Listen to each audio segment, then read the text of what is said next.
reminder to do that. So we're recording this today, and anybody that would like, who's registered for the webinar today will receive a link to the recording.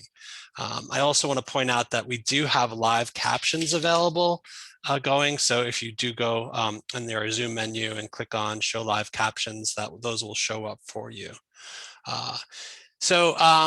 This event today is being sponsored by the virtual SUNY Diversity, Equity, and Inclusion Discussion Forum, which began early in fall of last semester. And the idea behind this discussion forum, which is the advisory team for the discussion forum, is a group of folks from campuses, from system administration, the diversity office there, the Center for Professional Development. And really the idea was provide a space, a forum for folks throughout SUNY, both faculty and staff, to just have conversations about diversity, equity, and inclusion issues. And just, so that we can talk across campuses, which sometimes we don't do as often as we like. And so the advisory team for that group said, we really should have an opportunity to talk about how campuses are responding to the acts of violence against Asian American and Pacific Islander students, faculty, and staff, and people in general in the United States over the last year or two.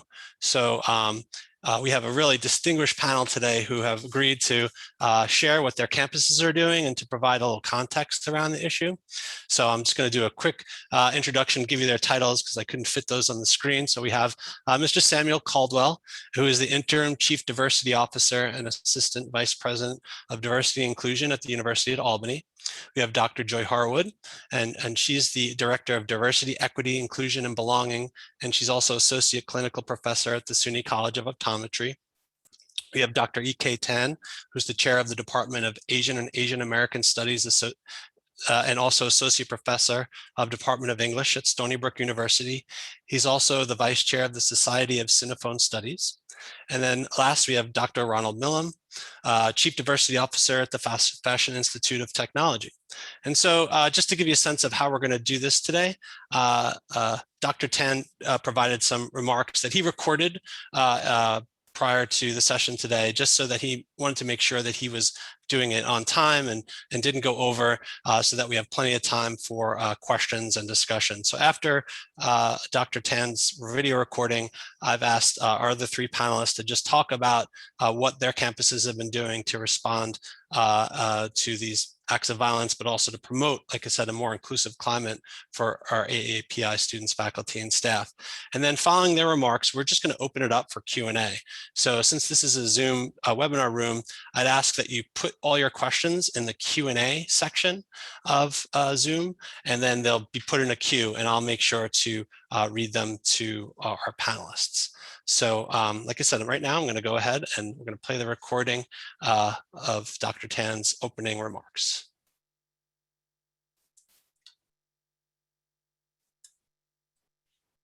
Thank you, Chris, for having me on the panel today. And I also want to thank the Chief Diversity Officer, Judy Brown-Clark, for connecting me with Chris. Without her, I wouldn't be here talking about this very important topic with you. I'm also honored to be in the company of Chief Diversity Officer Ronald Milon from FIT, Sam Caldwell from Albany, and Joy Harewood from the SUNY Optometry.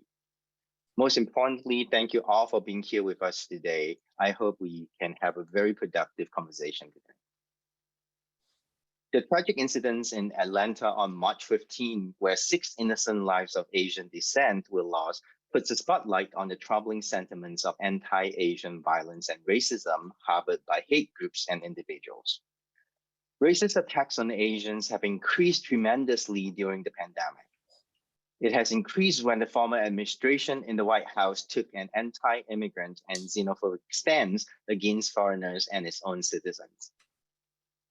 Over the past month, in addition to the deadly incident in Atlanta, we have seen acts of violence against people of Asian descent occurring across the country.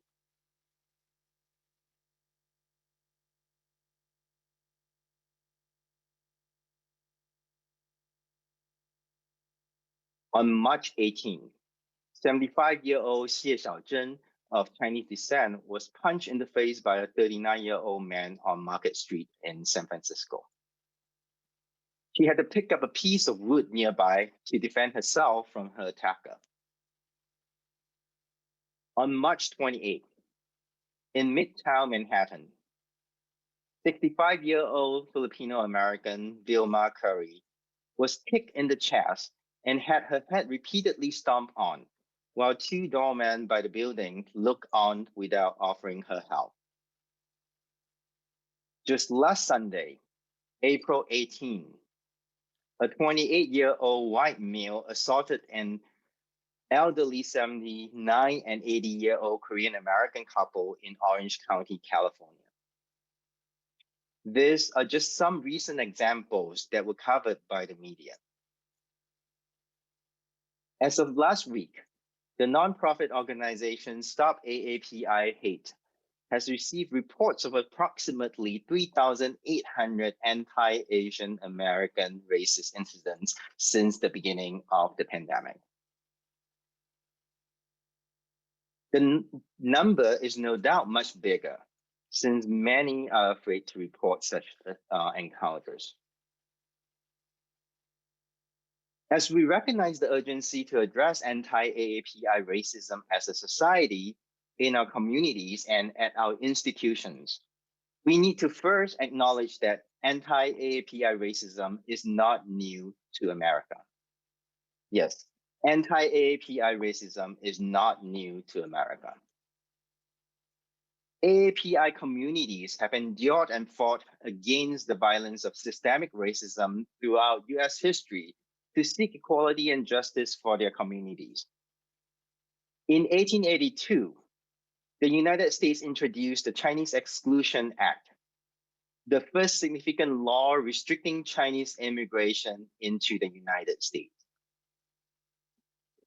The scapegoating of Asians, especially the Chinese workers in this case, for the decline of wages and economic hardships, allowed Congress to pass the act in the name of protecting American workers and maintaining quote-unquote racial purity for white America. This first law in US history to restrict immigration solely based on race placed a 10-year suspension on Chinese migration. A little more than half a century later, following the attack on Pearl Harbor, on February 19, 1942, President Franklin D. Roosevelt signed an executive order titled Executive Order 9066. This order incarcerated those who were viewed as individuals harboring anti-American agenda. Though this order targeted also Italian and German Americans, the majority who were sent to internment camps were Americans of Japanese descent. On June 19, 1982, 27-year-old Chinese American Vincent Chin was murdered outside a bar in Detroit by Ronald Evans and Michael Nitz. Evans and Nitz brutally attacked Chin with a baseball bat after accusing him, according to them, the Jap and Japanese automakers for causing the US recession where their jobs were in jeopardy.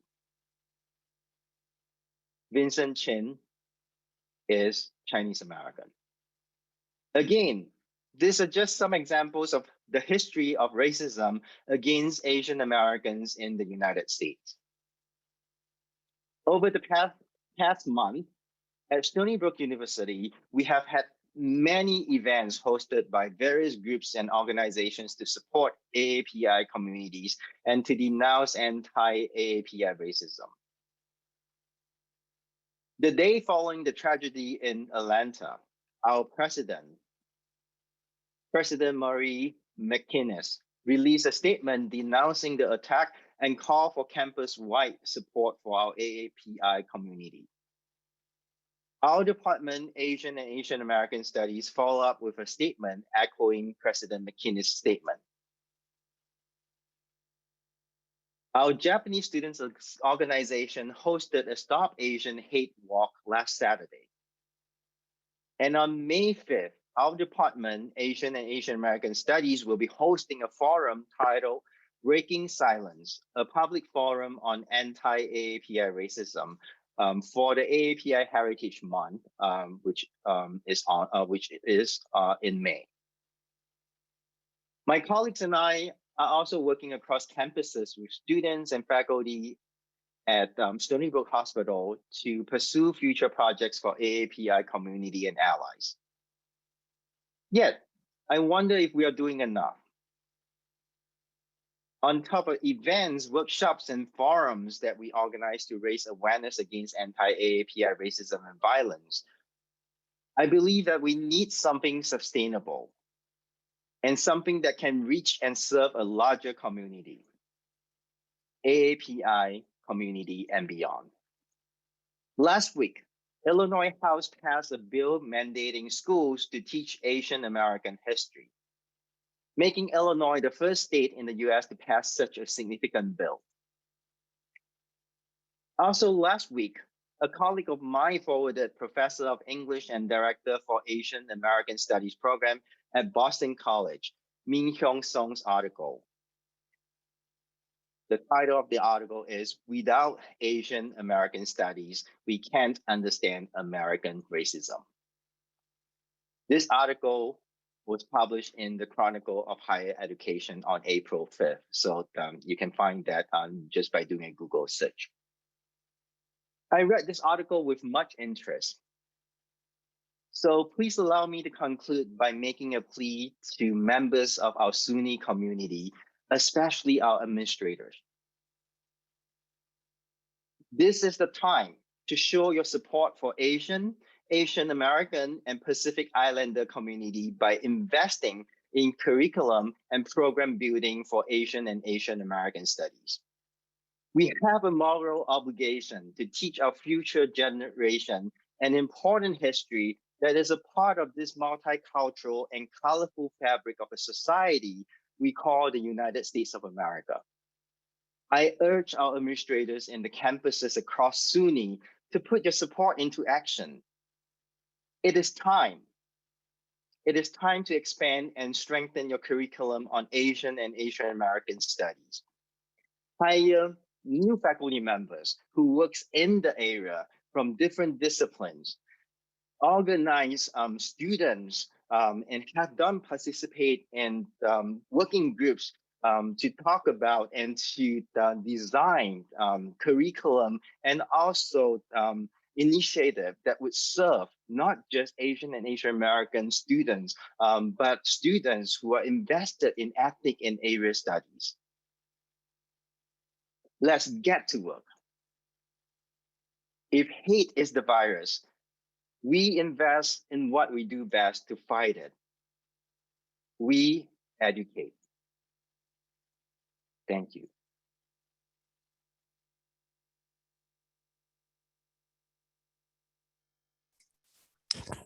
Thank you, Kay. That was really good. So like I said, please, if you have questions about that piece, put them in the Q&A and we'll get to them in the second half of the hour. What I'd like to do now is, like I said before, turn to our other panelists and just ask them, what their campuses have been doing to create that inclusive climate for their AAPI students, faculty, and staff. And I'm just going to go in alphabetical order here and by last name, and I'll start with Sam in Albany. Thank you very much, Chris. I appreciate that. And thank you, EK, for your remarks. I think they were very good to ground us for the dialogue that we're going to have today. I think that the work that needs to be done affords us opportunities to do a couple of things that we've been focused on here at UAlbany. One, to be more intentional about centering and elevating voices of those who identify a being of Asian heritage. So whether that is someone who is Asian American, or Pacific Islander. We've also spent quite a bit of activity through our Committee for Racial Justice, focusing on identifying relevant and appropriate programming and responsible programming whether they be panel discussions and the like, that afford us an opportunity to, one, get a bit more grounded relative to learning about the experience of those of Asian descent and Pacific Islander descent, but probably just as importantly, to provide not necessarily the programming that we believe is appropriate for this time, but rather to slow the conversation down enough to provide the programming that's appropriate based on what the audience is saying, what the members of the community who identify as such are saying. And that's not limited to those of Asian descent or Pacific Islander descent, but those of us who count ourselves as advocates and allies to our friends and neighbors. So to the extent that we can spend more time talking about that, I'm really excited to do so. I think what we have in mind here has a couple of different elements that I'm hoping we can get into a little bit. And to the extent that Albany can partner with you, EK, or any of the other members of the panel, Joy and Ronald, we stand ready, willing, and able to stand with you shoulder to shoulder to bring that to pass. Thank you. Thanks, Sam. All right, so next, Joy. Hi, thank you, everybody. Welcome, everybody who's in the audience, and thank you, every other panel member. In talking about what we're doing on our campus, I'm just really going to speak a little bit about the optometry school, because we're a little bit of a unique campus. We're a very small health professional school. There's about 100 students per class, and there's 4 years, as well as people being in vision science. And so that makes it about 400 students. And then we have our faculty and staff. So more or less in our building, there's about 1,000 more or less. Our building is in Midtown Manhattan. So literally we are steps away from some of the incidents that were described. And so we've been very much affected. Our students, our student body is about 44% identifying as from the Asian American community. We don't have a lot of Pacific Islanders, but we do have a very large Asian American population. In terms of our student body, they interface with the public all the time. The optometry school has one of the largest outpatient clinics in the country. We serve about 70,000 people a year. So we run all the way into the evening. We expect our students and our faculty to be there at those hours. And over the year, not just after Atlanta, people have had harassment. There are incidents where our students and our faculty members were pushed right outside of our college. Our students in their last year service VAs and hospitals and clinics across the country and have also reported incidents of bias, violence, harassment. So this is something that has been plaguing our school for quite some time. After many of the incidents and when the pandemic started, our president, Dr. David Heath, did issue statements, and there were statements issued by my office and the Office of Student Affairs. When the Atlanta killings happened, that struck our faculty and our students particularly hard. Our students hard because they actually had one of their board licensing exams 8 hours after that news came public. So after that, I really interfaced with the community and I said, what can we do? What can we do to support people? I know we can put out statements, which we did, but what else can we do? So what we organized or what we thought of, and I definitely reached out to Sam for help because as we are a small school, I am an office of one. So all the help that I can get, I try to get. What we centered on is we initially had a panel, and the panel was considered somewhat of a discussion. We had the university police chief come on to speak about ways that you can be safe in our own community as well as on the subways and in the city at large. I also invited a social worker to help to deconstruct how we center some of the very emotional responses that people had that night and moving forward. I also invited a faculty member and a student who spoke about their experiences, then opened up the floor for other people to speak. And I can't say a ton of people did. There were at least 5 or 6 people who shared their experiences were, in the last year and in their lives. And I think that environment of shared learning was just excellent. People were shocked to hear some of the things that people had experienced. They didn't think about the representation of Asian Americans in the media, or the fact that we have 45% of our students are identifying as Asian American and only about 20% of the staff, and much less of that in higher administration. So we had those conversations, and it served as a point of organization. After that event, we circulated a document with resources for people who are concerned about their parents, how they can try and make sure they get home safely. One of our students actually organized a buddy system. So when people are leaving clinic or leaving the campus late, they won't have to leave alone. And we implemented that 2 days after the actual panel. Moving forward from the panel, we also had some of our faculty members who organized a fund and are organizing a fund to pay for people who feel unsafe to get cabs home. Moving forward from that, we are planning, and with the help of some input from Sam, on doing Asian American Heritage Month series, where we have a panel of Asian American doctors speak about their experience and create a wall that celebrates Asian Americans within our field, because there are many that have not felt that their voices were heard and are now speaking up. I do also really want to touch upon the point that a lot of my contemporaries at other schools have spoken about how they've had these, events and panels and discussions, and people have not spoken up. People have not felt comfortable to share. I think we need, and I'd love to hear from the other panelists, to find ways and spaces for people to share their experiences and for us to celebrate that is not public speaking, so that we can appreciate those who may want to share in different ways. So with that, I cede the floor, and hopefully that was useful in terms of the other campuses. Thank you, Joy. And now I guess Ron. Thank you, Chris. Panelists, I'm sorry you might hear my dog is all of a sudden barking. I do apologize for that. She was sleeping, now she's up as I'm getting ready to speak. Excuse me, please be quiet. Okay, I think she will. Let me, Gloria, please.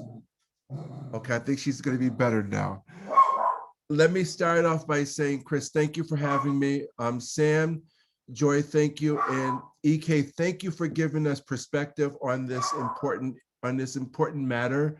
And it's something that, as an ally for AAPI, I think it's so important that we do so many things to help keep awareness on what's happening. There's two things I want to discuss real quick. The first thing is, what have we done at our school to respond to it? And our response actually started last year in terms of when the former president was blaming the virus on China. And what I thought we needed to do was put out a notice to our community, and making sure that they understand that we are there for them, that we are supporting them, that they are part of our mosaic, and saying that we are here to help as much as we can. And then what happened with the Atlanta situation was it brought me to tears, and it brought many of our campus people to tears, to the point where not only did we send out a notice from the president's office, we decided to have a major town hall meeting. All of our students currently right now are online, are remote. And as a result, they're not connected with us physically as a community in Chelsea, where we are located. But we felt their pain, we felt their messages, and we needed to reach out to them. So we had 60 people at this town hall meeting, and expressing their concerns. It was just an unbelievable opportunity for us to connect. And that was just such a wonderful experience. And they, our Asian student, they felt connected. They felt that we were allies. They felt that we were concerned, and we connected them with counseling services and other services that we can. That is, remote. Because we are remote. But that's basically immediate. What do you do immediately to respond to the situation? And EK brought, Professor Tan brought up a very important point. What do you do beyond that to make it sustainable? And what do you do to make it sustainable is, number one, you have training. You have to have training and awareness training, diversity, equity, inclusion training, cultural competency training, implicit bias training, radical empathy training. And that's what we're doing. You have to train, and it's ongoing. The second point, and I think is very, very important, is curriculum. Our curriculum must be inclusive. We have a program. FIT has a school in South Korea. I was there 2 years ago. We have programs throughout. The Asian community has a lot to do with what we do in fashion and design and creative arts. So we need to work on those synergies and work on training, educating, and make people know how important the Asian community is in this work, and how, as a society, we will not tolerate discrimination. We will not tolerate violence.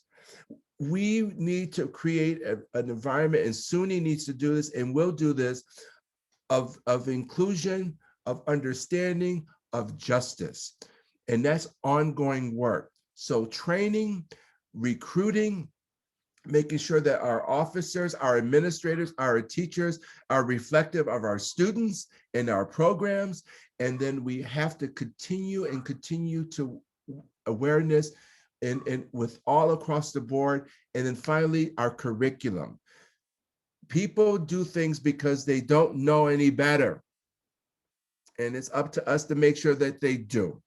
So I commend everyone here for what they're doing. Sam, I commend you for your Social Justice Institute. Joy, I don't know what happened. I think Joy just got off, but Joy, I'm also in New York. So if you need a connection, please, we can work that together. And, Dr. Tan, please, I'd love to work with you as well, because that's how we grow, and that's how we fight racism, and that's how we fight hate, is we come together and we're allies, and we make sure that if one person is discriminated against, if one person is beaten, that impacts all of us, every last one of them. And I can say, I'm going to say this right now and proudly say, I am married to a Filipino, and I love the culture. I love what we bring together, and I love the idea that with all of our differences, it makes us a beautiful mosaic. And I will not allow anyone to break that mosaic up, period. Chris, that's my soapbox. You're live. This was in a big audience. You'd have a big round of applause there, Ron, and all of you. Thank you for your remarks. Hopefully, Joy she just might have got knocked off for whatever reason. Hopefully, she'll rejoin us. And my dog was barking. He actually heard your dog through my headset. So hopefully, he's not going to start barking now. No, I apologize. This is so important. And our reality is that I've been working from home since March of last year. And this is my office, so I do apologize, but I hope you got the message. I think we're all used to it at this point. And like I said, I'm just glad it wasn't my little furry freeloader, as we like to call them in our office. So, but anyway, please, folks, if you have questions, and Joy, glad you're back with us. Please put them in the chat. I see a couple are coming in, so I'm just going to kind of start from the top and ask the questions that those who came today have, and then we'll go from there. So the first question from Larissa is, what does the panel think will be the most impactful outreach to AAPI students? So you talked about this, all of you, in a little bit in your remarks, but if you're reaching out to students specifically, what would be most impactful? Is it the safety piece that you've talked about? Is it just the feeling of belonging, or is it the curricular piece? So.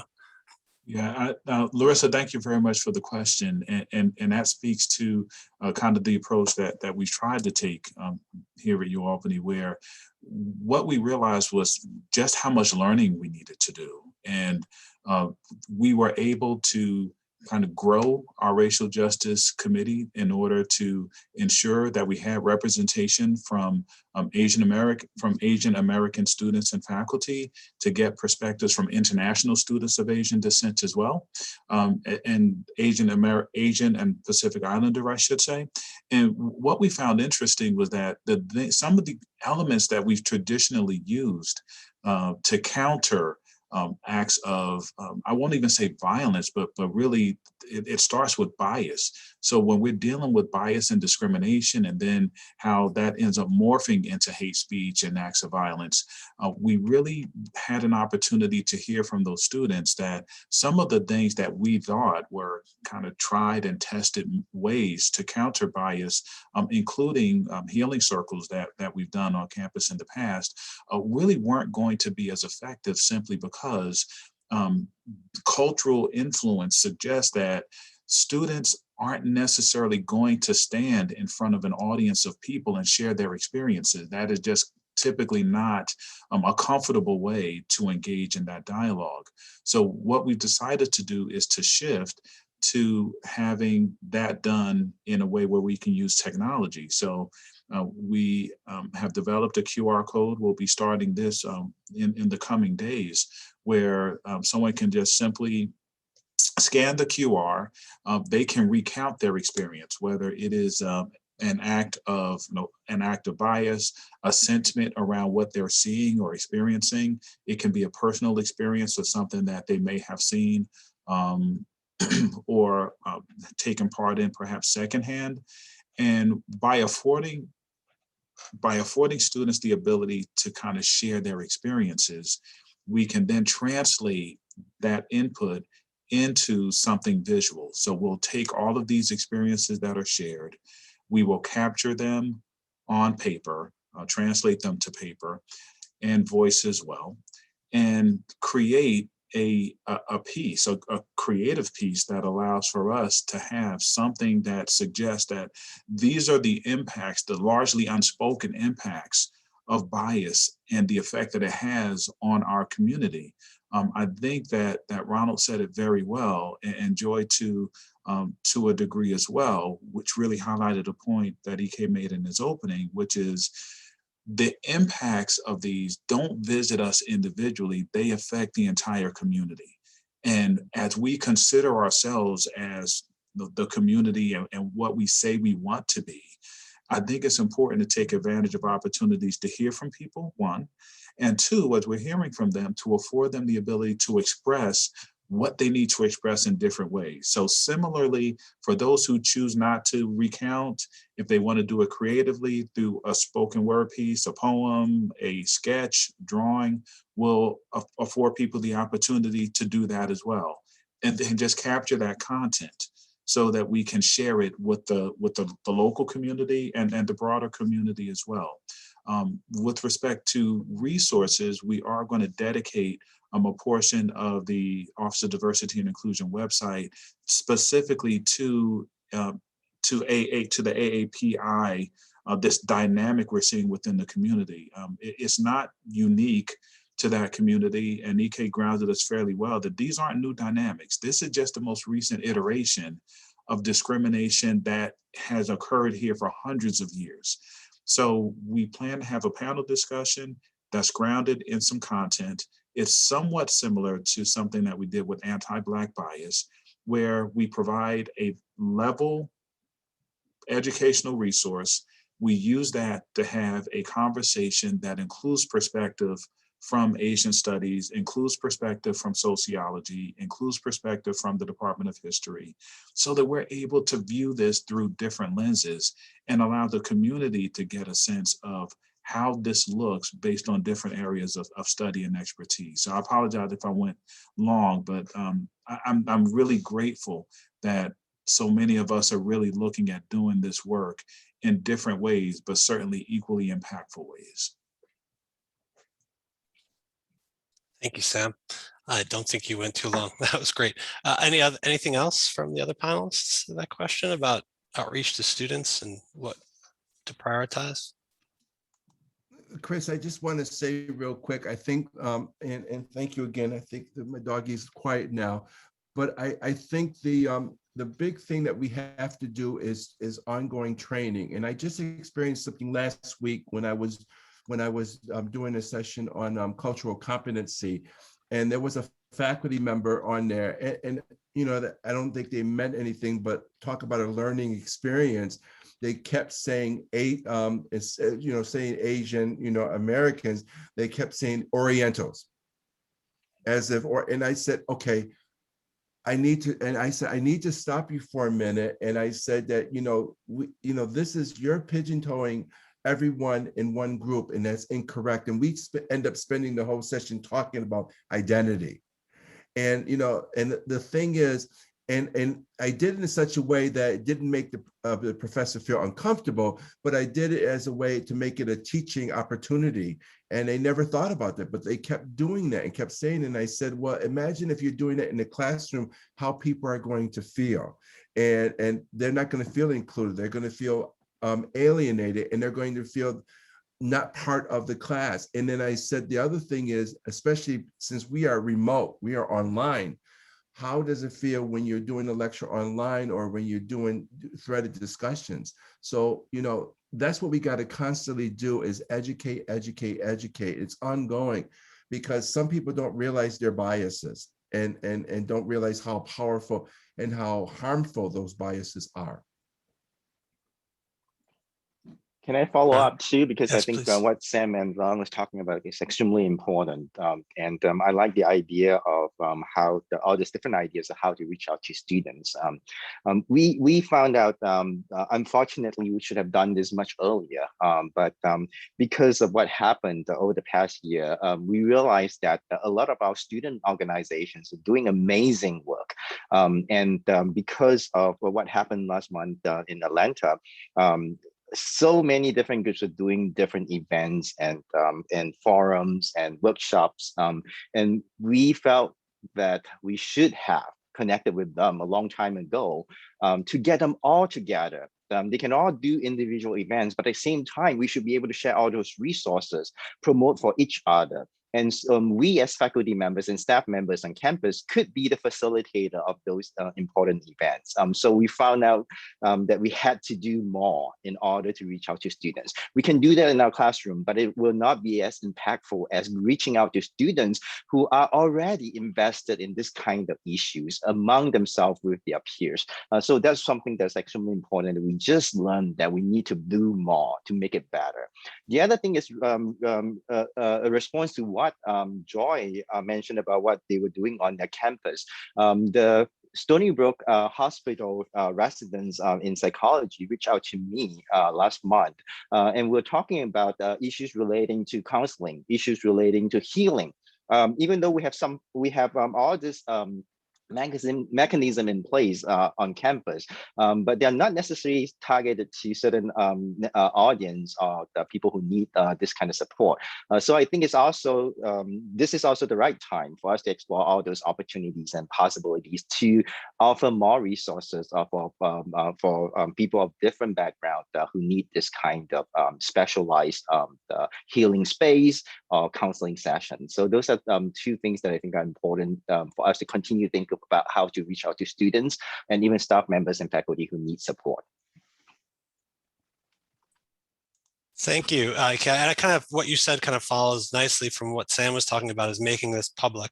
And unfortunately, a lot that happens in a classroom stays within the classroom. I mean, that's not always the case, but I think having connecting with student organizations and again, making everything visible, but in a very thoughtful, mindful way. As Sam mentioned, you can't just have large public forums. It's not going to be as effective. So I also welcome the fellow member of the DEI virtual discussion panel forum, Elizabeth Caricature, who joined us, and Joy unfortunately dropped out again. So hopefully her or internet issues or whatever it is gets sorted out so we can hear back from her. I'm going to look out in the, so there's a question in the chat, so that I want to ask. It's from Karen Jones. She says, I'm interested in knowing how campuses are responding to criticism of not doing enough to erase discrimination through, though we have initiated several campus-wide statements. Sorry, I'm trying to get it. Oh, there's Joy. Great. cultural competency workshops with faculty, staff, and students. So how are you responding to the criticism that you're not doing enough? Hi, Joy. I think having some of the conversation that Ronald mentioned earlier, particularly around cultural competency and intersectionality, can provide some measure of support relative to countering those types of observations. So one, I think it's always helpful to take advantage of the opportunity to expand the audience or population of individuals who are vested in the work and committed to doing the work. When you hear a suggestion that we aren't, or you aren't, or whomever may not be doing enough, I think it affords a great opportunity to have a sense of what type of activity, what type of programming, what type of training does that individual believe may be ripe for the environment that you're in. And to the extent that there's a way to do something that's a bit more creative, I say feel free to give it a try.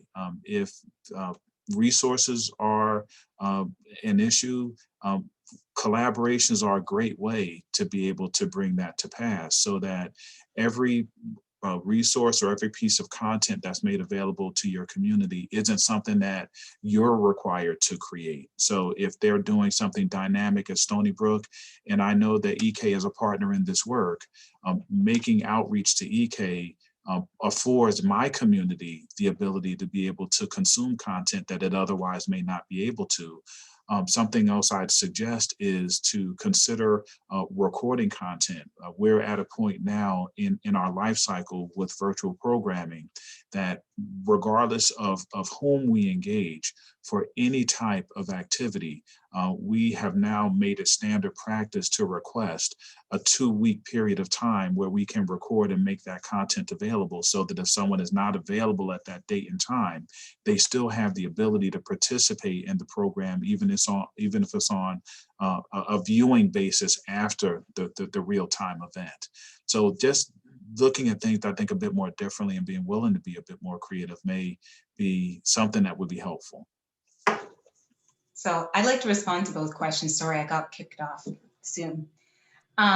So for the first question, which was regarding how can we, best reach out to our students, I just wanted to add that part of it, on my campus at least, is making it known that this is not a one-time thing. We plan on making programming that persists, and that makes people realize this is important to us, not just as a flash in the pan issue. We bake this into what we do, like Ronald was talking, when it comes to changing curriculum and making the entire program more inclusive for everybody. To the question regarding people who are saying we're not doing enough, my response is usually, what can we do? If this person has a suggestion, I've tried, in all of my work, I'm as transparent as possible. I reach out to the community on a regular basis. So if anybody has any suggestions, I consider it. I'm available all the time. So if there's something more we can do, I'm happy for the input, and I'm happy to implement programming, because there's no limit on what we can do to help support our communities. I wanted to follow up on what Joy was talking about, because Joy and what Sam was talking about, and this idea was ringing in my head ever since I've listened to myself talk in the first 10 minutes, right? Is this question of listening, right? This is the time for us to listen to those who have the needs and concerns. And so criticism is always a good thing. Criticism allows us to have that space, like what Sam said, to listen to what other people needs, right? Different communities, minority groups.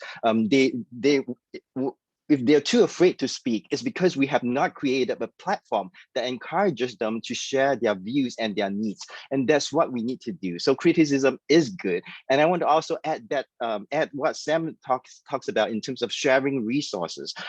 This is what just happened about 2 weeks ago. Colleagues from colleagues from Buffalo reach out to us on different campuses. People who works on Asian American studies, people who work on Asian studies.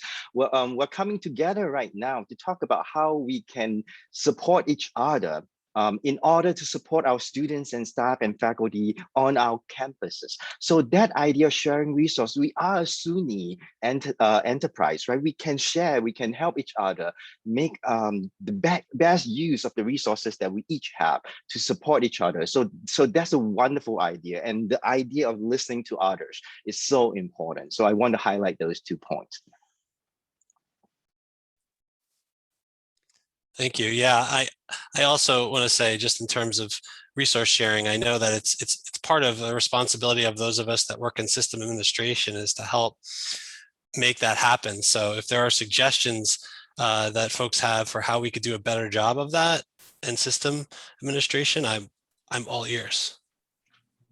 Chris, I want to just go back to because I know Joy was off for a quick second, and I just want to say one of the things about being in New York City, Joy, just when we're back, I'll be a resource for you as well. And I think that goes what EK said, that, you know, we have to help each other, because there's a lot of times we're doing different programming and different awareness things, and it works better when we're doing it collaboratively. And I think that's so important. And I think being in New York City, there's a lot of great resources available to us as well, with New York City and so on. So I think that helps a great deal. But going to the question that my colleague, Dr. Jones presented, asked, I don't think we get so much that we don't respond. I mean, sometimes we don't respond fast enough, but sometimes things are happening so much that it's so tough to really jump and respond and so on and so forth. But I think a lot of the training now is becoming more and more inclusive, because a lot of the training that we created was dealing with the Black Lives Matter movement in the past year. But now what we're finding is a lot of the training in cultural competency, implicit bias, and other things are really inclusive of everything. And I think it fits really nicely when we're talking about creating a mosaic of tolerance, of a mosaic of understanding, and a mosaic where everyone feels that their voices are appreciated. Thank you.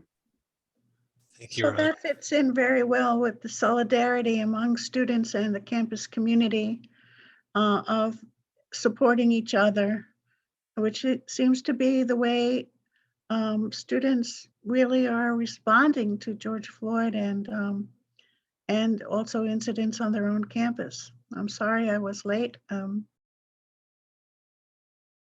Great point, Ronald. Thanks, Elizabeth. It's good seeing you.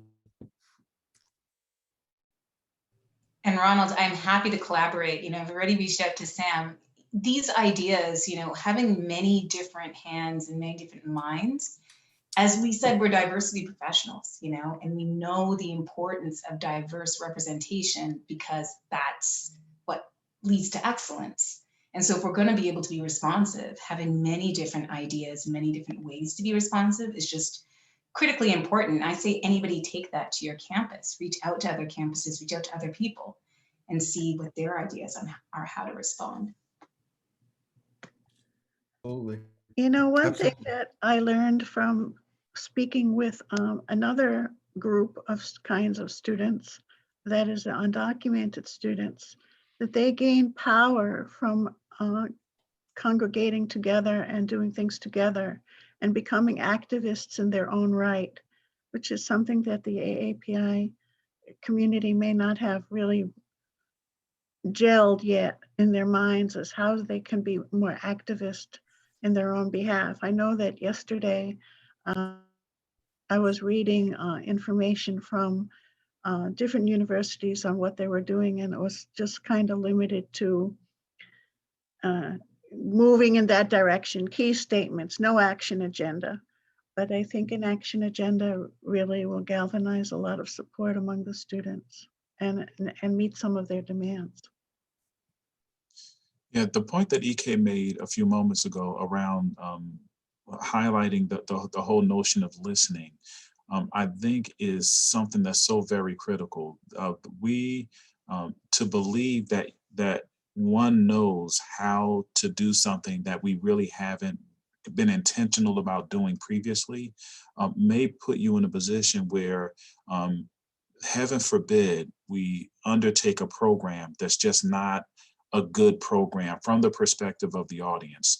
Trying to recover from that, in my mind, is certainly not worth taking a little bit longer to put on a program that's a meaningful program, as opposed to trying to do something fast. And I think trying to strike that balance between doing it quickly and doing it well is something that I know we're all very, very sensitive to. So thanks again for just highlighting the importance of listening before we rush in, EK. No one's used the term rush, but the perception of the audience may be that's how we chose to undertake that. Thank you. I want to also follow up on what Elizabeth was talking about, right? Ron talked about this idea of all of us getting together, sharing resources. I'm not too far away from New York City, so I'll come and visit you, you and Joy when we can travel. You're more than welcome. Yeah, and so we can do a lot more things together to get more people involved. But with what Elizabeth said as a follow-up, right? This idea of creating some kind of solidarity among groups. In February, our student organizations, the Black Students Organization and Asian Students Organization, came together to talk about allyship, to talk about how do we work together to fight racism. And I think that's a great idea. We haven't touched much on this idea of allyship. It's there, it's around us. How do we promote that in order to bring in different groups to create that kind of solidarity and to promote our understanding of racism as something that we are all fighting against with different historical contexts that we are embedded in. So I think that idea of allyship is extremely important right now. This allyship is not only just a question that we discuss within the United States, it also goes beyond. For example, when the whole pandemic the whole pandemic issue happened, when former President Trump called it the China virus, China had a very different reaction. They blamed it on, mainland China blamed it on the African communities in China. I'm very interested in this kind of racial dynamic when we are thinking about race and racism relationally in a global sense, not just within the United States, but using the United States as a reference point to think about how that also plays out in other countries and around the world. That would help us think about the position that our students are in too, because a lot of them are also international students. So solidarity, allyship goes beyond what we are talking about here. And EK, I'd love to hear more about that collaborative effort, because I'm actually meeting with those two specific student groups later today to try to create some sort of program just like that. Because I will say, when you uplift some communities, there are other communities that feel like their own voices are not centered. And I think because there's so many people in so many different, minoritized communities who as of late have felt attacked, not listened to, it's a difficult balance to make sure everybody gets, I don't want to say equal representation, but the representation that they need. And I think we also train ourselves in intergroup dialogue when we create these spaces. So I just, I love that idea, and I'm very interested to know how that played out. Elizabeth, do you have a question? Oh, you're muted. I was just going to ask about how people get to know one another. And very often it's through the identity of race, but in connection with the AAPI audience, there are just so many variations in where people come from, who they are. And this concept of individuation, this concept of getting to know someone more fully before you make any misstatements or fail to be mindful listeners, is another strategy that I think Columbia professor talks about in getting to know more fully, more accepting. And I wondered if bystander training could possibly help open consciousness to other kinds of assistance and being receptive to other kinds of people in our community. Yeah, I absolutely do think that bystander training, being an active bystander, is something that has quite a bit of value.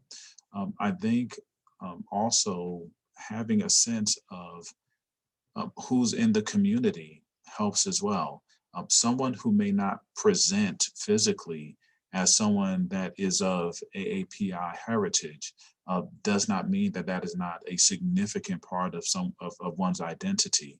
And that requires us to be able to really have conversations around who we are and what our different points of intersectional identity look like. So I appreciate the point, Elizabeth. I think there's a lot to that, and it requires us really working in community to make that happen. I don't want to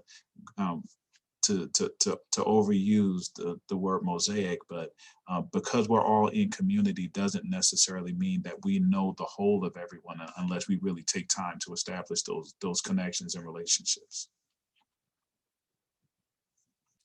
Yeah, we struggled when thinking about how to make these connections virtually throughout the system, that folks would, not knowing each other, be reticent to participate in dialogue with folks around diversity, equity, and inclusion issues. And what we found is that people are a little reluctant, frankly, because they don't know each other. But there has been, I think, more interaction than I think we had before, right? But I do think those relationships that you can form with people that you get to see on a regular basis, can help with these conversations. So we only have a few minutes left. So I just wanted to open it up to each of the panelists if you just wanted to say, closing a word or two before we finish for today. So anybody like to start off? I'll go ahead. I really just wanted to thank all the panelists, because as much as this was us talking about our own actions on our campuses, it was really us just learning about what each other are doing. And we are all going to take this back. And I think the audience will also take this back and actually have action items and ideas and ways to implement, not just within your campus community, but within yourself, in order to better understand people and better respond to these situations. So Chris, thank you for the opportunity. My remarks are grounded in gratitude as well. Thank you for the opportunity to be here. Thank you for the participants who carved time out of the schedule that I'm sure are ridiculously busy to be here. Thank you so very much. Thank you to the panelists who were willing to serve here as well. Thank you, Chris, for the work that you've done. And I think I saw a question earlier about someone, I think it was Clifton, who was looking for how to engage perhaps a panelist or two. Clifton, if you can reach out to Chris, Chris knows how to get in contact with each and every one of us. And I don't want to write a check that I'm expecting a colleague to cash. So feel free to reach out, and we'll support you in any way that we can, Clifton. I just want to say thank you, Chris, for bringing us together. And I think, whenever we get together and share ideas, it's empowering. And I always, one of the things I always tell my colleagues is that we need to have self-care. We need to do self-care all the time. It's so important.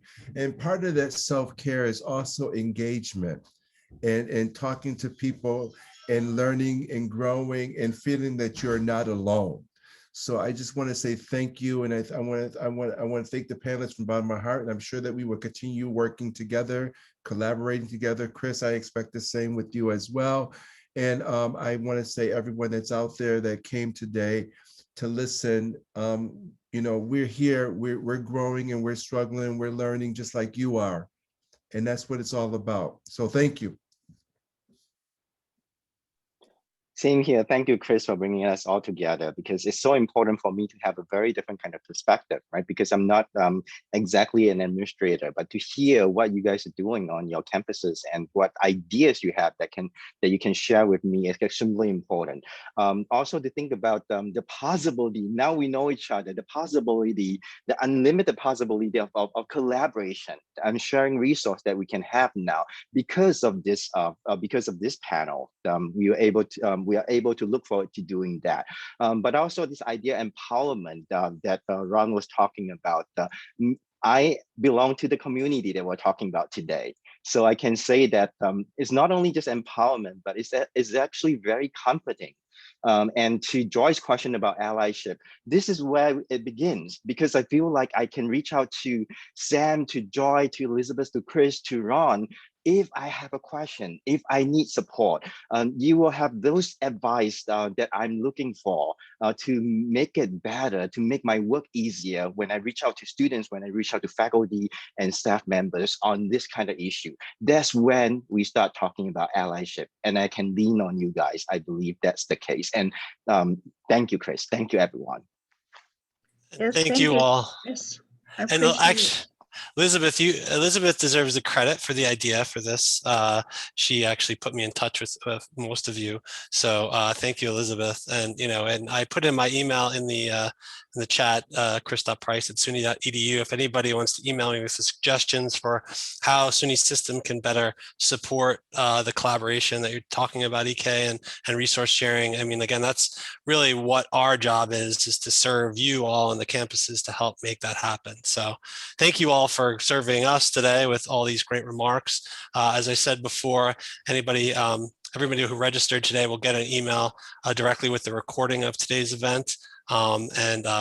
Be well, take care, and good luck on your efforts on your campuses. Thank you. Thank you.